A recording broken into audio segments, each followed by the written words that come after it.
Mos ndërhyrja në punë të brendshme të një shteti tjetër është një normë baze së drejtës ndërkombëtare. Pra, askush nuk mundet të zgjohet një mëngjes, qoftë Shtetet e Bashkuara, Kina, Rusia, Shqipëria e kështu me radhë, dhe mbi bazë të një narrative apo një spekulimi, apo dhe në qoftë se ka të drejtë apo ka një dosje të caktuar përballë një shteti tjetër, të mund të dërgojë atje helikopterët apo avionët ushtarak apo trupet e tij, sepse është ndërhyrje e pastër në punët e brendshme një shteti. Këto çështje mund të trajtohen në suazën e Kombeve të Bashkuara, mund të trajtohen në suazën e gjykatave të ndryshme ndërkombëtare, qofshin këto në formë arbitrazhi, në gjykata penale ndërkombëtare apo të drejtësisë ndërkombëtare.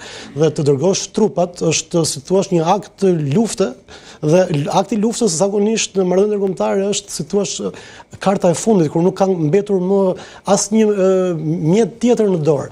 Pa ezauruar për gjithë këto etapa, gjithë këto procese që të jep buqeta së drejtës ndërkombëtare, siç janë negociatat, siç janë ndërmjetësimi, qoftë me shtete të tjera interlokutore, qoftë me vende neutrale, qoftë me faktor religjoz që kanë ndikim në Venezuelë, qoftë nëpërmjet bisedimeve dypalësh apo multilaterale.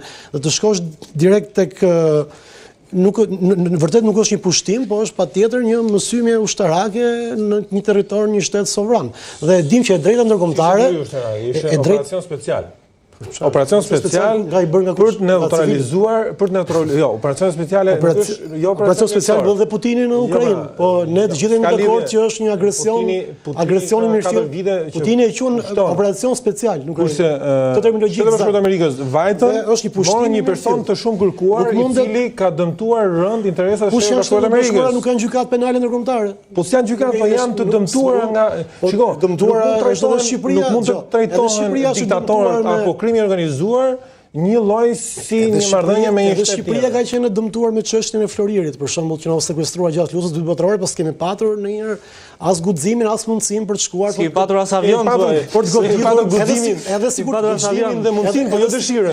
Po mirë, pra, drejta ndërkombëtare. Edhe jo drejtën e kemi patur, se për sa kohë është marrë, bazohet mbi të drejtën, jo mbi forcën. Këtu po flasim për një operacion force, pra më i forti tregon muskujt dhe nuk u përmendën shumë elementë të gjëra nga të ftuarit, por nuk u përmend një element i rëndësishëm. Intervenizmi amerikan nuk fillon sot. Intervenizmi amerikan u përmendi çik më parë, fillon me doktrinën Monroe, e cila ishte një kundërvënie ndaj evropianëve, kryesisht ndaj spanjollëve që kishin hegemoni në hemisferin e Amerikës Latine, dhe më pas përforcohet në kohën e presidentit Wilson me një intervenizëm pas ndërtimit të kanalit Suezi, me intervenizëm në ato vende që ekziston e frika amerikane se duke i qenë të qeveri të brishta, delikate, duke pasur borxhe ndaj vendeve europiane, mundet që vendet europiane me pretekstin e këtyre borxheve ti pushtonin këto vende dhe të rrezikonin për kësaj kanalin e Suezit, Panamas, kanalin e Panamas. Po, kanalin e Panamas, për pasojë ndërhyn pra në këto ndërhyrja tjetër, ka një kjo është faza e dytë. Ka një intervenizëm, po filloi me Wilsonin në vendet e Amerikës Qendrore, filloi pastaj vazhdoi nga Roosevelti. Ka një fazë të tretë intervenizmi që është ajo në kohën e luftës së ftohtë, ku presidentët ndryshëm Reagan mbahet mend për ndërhyrje të vazhdueshme në të gjithë vendet e Amerikës Latine dhe nga presidentët më parëshëm para tij, domethënë, dështoi komplotin në gjirin e derrave në Kub në 61-shin, më pas pati një intervenizëm duke rrëzuar gjithë qeveritë të majta të vendeve të Amerikës Latine. Asaj që në Brazili, presidentin e parë në dekadat të majtë që ishte Lula, e pati pas shumë dekadash, duke instaluar dhe më keq, duke instaluar regjime fashiste generalesh, që kanë pasur pasojë edhe më të këqija. Sot ky intervenizëm i ri, që thuhet që po kalojmë nga doktrina Monroe tek doktrina Donroe, bën një lojë fjalësh me emrin e zotit Trump, Donald, ka një dallim, sepse nëse pra doktrina Monroe ishte për të kundërvënë influencës europiane dhe ajo faza e dytë ishte kundër luftën e ftohtë, ishte kundër influencës komuniste, pra ishte me një ideal ideologjik, sot kemi të bëjmë frikën që një vend në dyert e Amerikës, pra në atë që duhet ishte deti i Karajibeve, që duhet ishte një liçen i qetë amerikan, penetrohet me influencë, me tregti, kineze dhe ruse, me kë ishte dje Maduro në tryezë. Dhe kjo influencë pra po rrezikon të kthehet në një antagonist në rendin global dhe botror, një model alternativ që Kina sot me kjo mësymje, ky agresion e bën dhe më të dukshëm perceptimin dhe imazhin e publikut në botë, që vende si Kina për ironi të fatit sa autoritariste apo diktatoriale mund të kenë, por që me një ekonomi të lirë tregu, mund të ofrojnë si alternativa të cilat mund të bashkëpunosh dhe mos të pushtohesh apo të vidhen resurset nëpërmjet një agresioni ushtarak. Çfarë dëmi ka Kina dhe Rusia nga një keq qeverisje apo një organizatë kriminale e cila qeveris një apo dy vende në Amerikën e Jugut. A preket nga droga, a preket nga krimi organizuar, a preket nga trafiku e armëve, a preket nga Më lër vetëm 2 sekonda të çmitizojmë. Jo, pra jo, se duhet me parë, sepse nëse Kina e Rusia ka vetëm përfitime ekonomike dhe shfrytëzon të mirat atij territori dhe emigracioni dyndet e gjitha në Shtetet e Bashkuara të Amerikës, krimi organizuar dyndet e gjitha në Shtetet. Amerika është i themeluar me emigracion. Me emigracion të kontrolluar, jo me një emigracion i cili kryen shtypje. Duhet ta trajtojmë si duhet. Pra, Rusia dhe Kina janë vende përfituese nga çorganizimi i shteteve që janë në Amerikën e Jugut. Edhe në vende të tjera, të cilat nuk janë vende kufitare. Përkundrazi është treguar një histori që shtetet e dobta në detin e Karajibëve dhe në Amerikën Latine kanë shërbyer pikërisht që Shtetet e Bashkuara të implantojnë qeveritë të tyre kukull besnike dhe të rrëzojnë ato qeveri të cilat sovraniste, të cilat kanë dashur të bëjnë interesin e tyre kombëtar ndërkombëtar. Duhet qeveri sovraniste? Okej, do të shkojë te zoti. Jo, mund ta ezorojë. Nuk e di. Do ta ezorojë. Do të shkojë te zoti Robelli. Zoti Robelli, mirëmbrëma edhe një herë. Mirëmbrëma. Para se t'ju adresoj pyetjen, do doja që të silla në vëmendje një njoftim të fundit që më sjell kolegja nga Venezuela, Sisi De Flavis, e cila më shkruan: "Përshëndetje Andrea, do doja shumë të bëja intervistë, megjithëse situata në terren po përkeqësohet.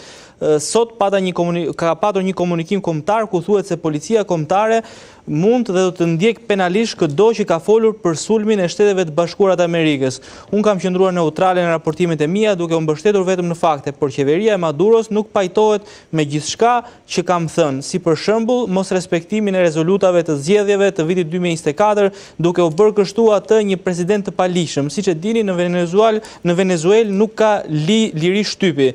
Po bashkëngjisë dhe komunikimin në spanjisht thot dhe bëhet fjalë për një nen i cili është neni 5, organet e policisë kombëtare rajonale dhe komunale duhet të ndërmarrin me njëherë kërkimin dhe arrestimin e të gjithë territorin kombëtar të çdo personi të përfshirë në promovimin ose mbështetjen e sulmit armatosur të Shteteve të Bashkuara kundër territorit të Republikës, me qëllim që ai person t'i dorëzohet prokurorisë dhe sistemit të drejtësisë penale për gjykimin e tij, duke garantuar respektimin e të gjithë garancive procedurale që lidhen me procesin e rregullt ligjor dhe të drejtën dhe mbrojtjen. Pra ky është një tjetër ligj, ligji i fundit pra në Venezuelë, ku flitet për një situatë akoma dhe më të rënduar. Si artikulli 5 i NATO-s. Po, si artikulli 5 i NATO-s. Ushtarake, nëse zbatohet ky nen pastaj në po zbatohet konkretisht në terren, më ka nisur edhe një fotografi, e kam nisur regjistri, ju lutem. Tu pastaj mund kemi treguar një pyetje ndërhyrje ushtarake me miratimin e Kongresit apo pa miratim. Ktu mund kemi ndërhyrje edhe me miratim të Kongresit, sepse deri tani kemi qenë në një fazë një operacioni. Ja, kjo është edhe një moment, një foto ekskluzive që ne ka nisur kolegja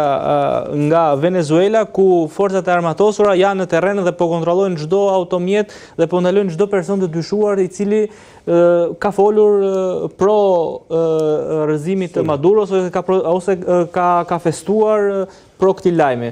Ne këtu jemi të sigurt. Diktatur, jemi të sigurt. Deri tani. Zoti Robelli. Tani kaluan 40 minuta dhe shumë gjëra u thanë natyrisht, por do doja të rriqja vëmendjen e disa gjëra të cilat besoj nuk u përmenden. Këtu në radhë të parë kemi një përballje mes moralit dhe të drejtës. Në kuptimin moral askush nuk mund të vajtoj pse Maduro është ku është tani, domethënë në qeli në New York. Një diktator i cili ka vjedhur 2-3 palë zgjedhje, ka terrorizuar mira njerëz, ka shtypur opozitën, ka shtyrë mbi 7 milion bashkombas të tij të emigrojnë në botën e jashtme, kryesisht në Shtetet e Bashkuara të Amerikës. Kjo është një anë. Ana tjetër është e drejta ndërkombëtare dhe mua më duket pak e çuditshme me çfarë lehtësie kalohet kjo.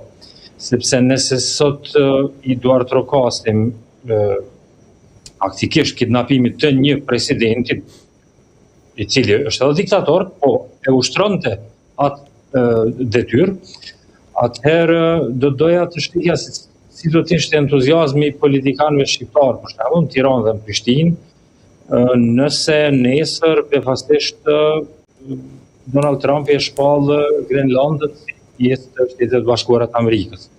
Nga do t'ja mbajë Shqipëria atëherë, për shembull, Shqipëria është anëtare e NATO, sa do të përkrahë integritetin territorial të Danimarkës, apo do të thotë edhe kësaj radhe Trumpi ka të drejtë.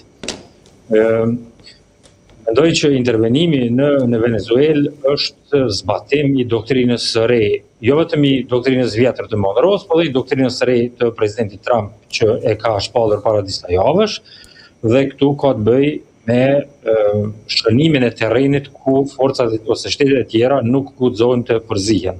Domethënë Kina, Rusia, cilat kanë luajtur një rol të rëndësishëm në Venezuelë. Mendoj që nuk është intervenim as për demokraci, as për të drejtat e njerëzit. Mendoj që Maduro, sipas disa politologëve nga Karakasi që sot kanë folur, mendoj që Maduro është tradhtuar nga rrethi i tij i ngushtë. Nën presidentja Rodriguez, e cila tani po ushtron postin e presidentit të Venezuelës, ajo fillimisht pati deklarata mjaft të ashpra, por tani sot ndroi komplet tonin dhe tha që është e gatshme të bashkëpunojë me Shtetet e Bashkuara të Amerikës dhe të gjejë një zgjidhje.